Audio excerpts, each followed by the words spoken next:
رات کو سوتے وقت صرف ایک تسبیح پڑھ لینا، آپ ساری زندگی دولت میں کھیلو گے۔ یقین کرنا مشکل ہے، بے شک آزما لو۔ بسم اللہ الرحمن الرحیم۔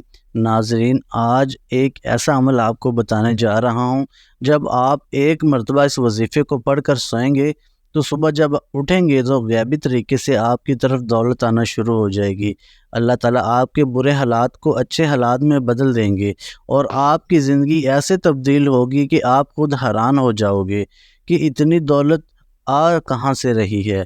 آج ایک ایسا وظیفہ آپ کو بتانے جا رہا ہوں، اگر کوئی پریشان حال تنگ دست ایک مرتبہ زندگی میں یہ وظیفہ، یہ تسبیح پڑھ کر سو جاتا ہے تو انشاءاللہ اس کی تمام پریشانیاں دور ہو جائیں گی، تمام مسائل اس کے حل ہو جائیں گے، اور پیسہ ایسے آئے گا کہ آپ حیران ہو جاؤ گے، آپ کے گھر میں پیسے کا طوفان کہاں سے آ گیا۔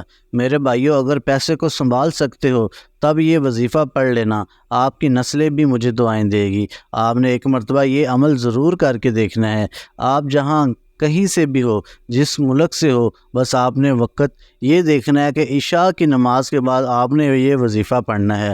جب آپ سونے لگیں، سونے سے آدھا گھنٹہ پہلے جب آپ کو نیند آ رہی ہو، اس سے آدھا گھنٹہ پہلے، 15 منٹ پہلے یا 5 منٹ پہلے جب آپ کو وقت مل جائے، آپ نے بیٹھ کر 30 سیکنڈ کا یہ وظیفہ ضرور پڑھنا ہے۔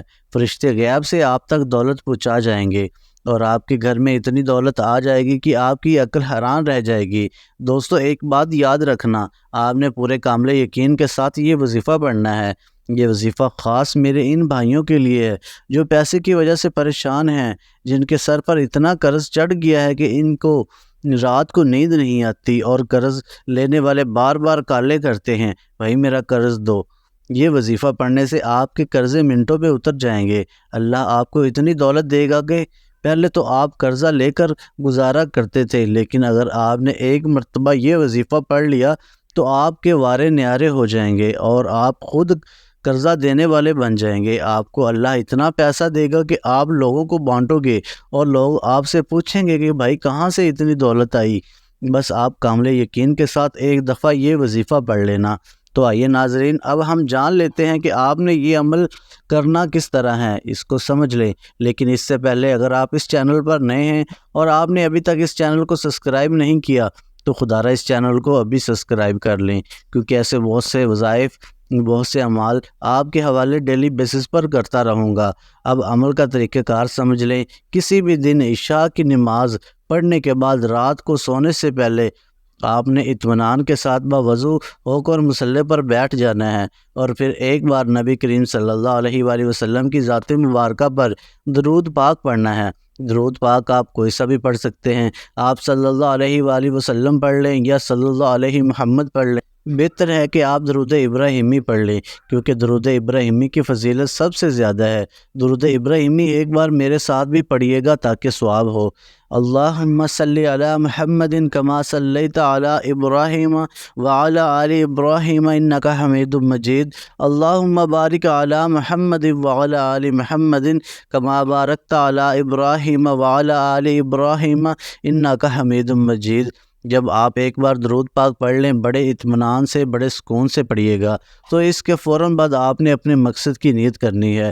ہر انسان کا مقصد الگ ہے، ہر انسان کی حاجت الگ ہے، ہر انسان کی خواہش الگ ہے۔ آج جس کو جو چاہیے، جتنا چاہیے، جیسا چاہیے، اپنے تمام مقاصد کی نیت کیجیے گا۔ اگر آپ گھر چاہتے ہیں گھر مانگ لیں، گاڑی چاہتے ہیں گاڑی مانگ لیں، من پسند نوکری کے لیے، من پسند شادی کے لیے، قرض سے نجات کے لیے پڑھ لو۔ الغرض جو بھی آپ کا مقصد ہے، اپنے مقصد کی نیت کرتے ساتھ ہی فوری طور پر آپ نے ایک بار اعوذ باللہ من الشیطان الرجیم بسم اللہ الرحمن الرحیم پڑھ کر وظیفے کا آغاز کرنا ہے۔ آپ نے پہلے نمبر پر جو وظیفہ پڑھنا ہے وہ وظیفہ بہت ہی آسان ہے۔ آج کے اس پورے عمل میں سارے وظائف بہت آسان ہیں۔ آپ نے پہلے نمبر پر اللہ الصمد کو پڑھنا ہے۔ اللہ الصمد رب العزت کی وہ پاک صفت ہے۔ اللہ پاک اللہ الصمد پڑھنے والوں کی تمام حاجات کو پورا کر دیتے ہیں۔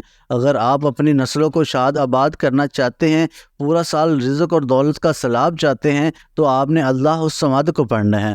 انشاءاللہ زندگی کے ہر قدم پر کامیابی کو اپنی کھلی آنکھوں سے دیکھو گے۔ آپ نے اللہ الصمد کو کیسے پڑھنا ہے اور کتنی بار پڑھنا ہے، یہ سمجھ لیجئے۔ اللہ الصمد ایک بار ہو گیا، اللہ الصمد دو بار ہو گیا، اللہ الصمد تین بار ہو گیا۔ اس طرح سے آپ اللہ الصمد کو اپنے دائیں ہاتھ کی انگلیوں پر پڑھ لیں یا تسبیح کے دانوں پر پڑھ لیں۔ آپ نے صرف 11 بار پڑھنا ہے۔ بے اولادی کے لیے، بے روزگاری کے لیے، کاروبار میں ترقی عروج کامیابی کے لیے، اگر کوئی تنگ دست ہے، رزق اور دولت سے مالا مال ہونا چاہتا ہے تو آج صرف 11 بار اللہ الصمد کو پڑھ لے۔ جب آپ 11 بار اللہ الصمد کو پڑھ لیں تو اب آپ نے دوسرے نمبر پر کون سا وظیفہ پڑھنا ہے؟ اب آپ نے دوسرے نمبر پر ایک قرآنی آیت کو پڑھنا ہے۔ وہ قرآنی آیت انا للہ و انا الیہ راجعون ہے۔ آپ نے یہ آیت کیسی پڑھنی ہے اور کتنی بار پڑھنی ہے توجہ کیجیے گا۔ انا للہ و انا الیہ راجعون ایک بار ہو گیا، انا للہ و انا الیہ راجعون دو بار ہو گیا، انا للہ و انا الیہ راجعون تین بار ہو گیا۔ اس طرح سے آپ ہاتھ کی انگلیوں پر پڑھ لیں یا تسبیح کے دانوں پر پڑھ، آپ نے صرف 7 بار پڑھنا ہے۔ جب آپ 7 بار یہ آیت مبارکہ پڑھ لیں، اب آپ نے 2 وظائف پڑھ لیے، تو اب آپ نے تیسرے نمبر پر آج کا آخری وظیفہ پڑھنا ہے۔ اگر آپ لوگ چاہتے ہو کہ آپ کے گھر میں دولت کے دروازے کھل جائیں اور دولت کا طوفان آ جائے اور بد نظری برے اثرات آپ کے گھر سے ختم ہو جائیں، تو تیسرے نمبر پر یا اللہ یا رحمان کو پڑھ کر دیکھیے۔ آپ نے کیسے پڑھنا ہے اور کتنی بار پڑھنا ہے توجہ کیجیے گا۔ یا اللہ یا رحمان ایک بار ہو گیا، یا اللہ یا رحمان دو بار ہو گیا، یا اللہ یا رحمان تین بار ہو گیا۔ اس طرح سے آپ یا اللہ یا رحمان کو ہاتھ کی انگلیوں پر پڑھ لے یا تسبیح کے دانوں پر پڑھ لے۔ آپ نے صرف 7 بار پڑھنا ہے۔ یہ 3 اعمال بتائے گئے طریقے ترتیب اور تعداد میں پڑھنے کے بعد فوری طور پر اللہ کے حبیب صلی اللہ علیہ وآلہ وسلم کی ذات پر اتنا ہی درود پاک لازمی پڑھیے گا جتنا آپ نے عمل کے شروع میں پڑھا تھا۔ یہ وظیفہ مکمل ہو گیا۔ اب دونوں ہاتھ جوڑ کر اپنے گناہوں کی سچی توبہ کرے۔ جب تک دل کو سکون نہ ملے بار بار اپنے گناہوں کی سچی توبہ کرتے رہیں۔ جیسے ہی دل کو سکون مل جائے، جسم ہلکا ہو جائے، اللہ نے توبہ قبول فرما لی ہے، پھر ضد کر کے مانگے، پھر آنکھوں میں آنسو لیے مانگے۔ آپ سجدے کی حالت میں مانگے۔ انسان سجدے کی حالت میں اپنے رب کے قریب ترین ہوتا ہے۔ سجدے سے سر اٹھانے سے پہلے نصیب بدل جائے گا، تقدیر بدل جائے گی۔ اللہ مانگنے والے سے بانٹنے والا بنا دے گا انشاءاللہ۔ اللہ سے دعا ہے کہ اللہ پاک میرا سنانا اور آپ کا سننا اپنی پاک بارگاہ الہی میں قبول و منظور فرمائے۔ جو مانگا مقدر فرمائے، جو نہیں مانگ سکے بن مانگے عطا فرمائے، آمین۔ ناظرین، اپنے رزق میں برکت اور وسعت کے لیے اللہ تعالیٰ کے 99 ناموں میں سے کوئی ایک نام کمنٹ میں ضرور لکھیے گا۔ جزاک اللہ خیر۔ اللہ تعالیٰ ہم سب کا حامی و ناصر ہو، آمین۔ السلام علیکم ورحمۃ اللہ وبرکاتہ۔